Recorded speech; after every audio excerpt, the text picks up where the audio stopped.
and I have worked with the Devil's Garden horses from California.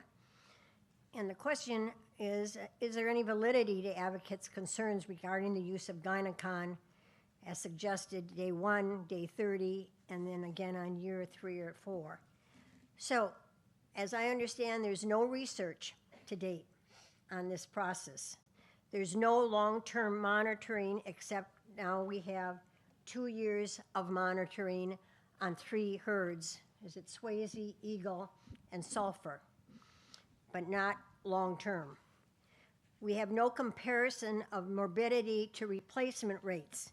This seems to be of importance because if your morbidity rate exceeds your fertility rate, then you're looking toward slow but sure exturbation.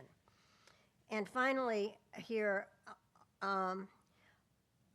we don't know the long-term effects yet of the physical health and reproductive capability outcomes.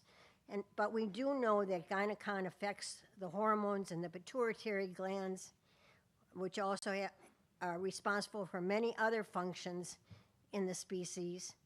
And we know, we know that it reduces progesterone, and we know also that it, I'm losing my train of thought here because I'm not reading it.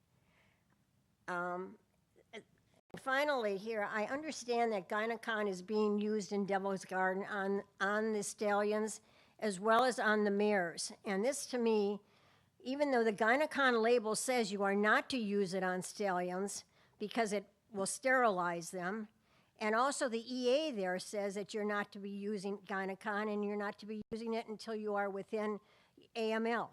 It doesn't seem to matter.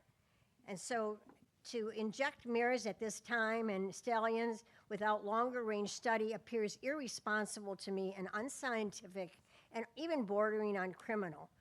And so if the BLM and Forest Service continues to use GonaCon day 1, day 30, and 3 or 4 years later, perhaps this action needs to be taken to a higher level. Thank you, Bonnie.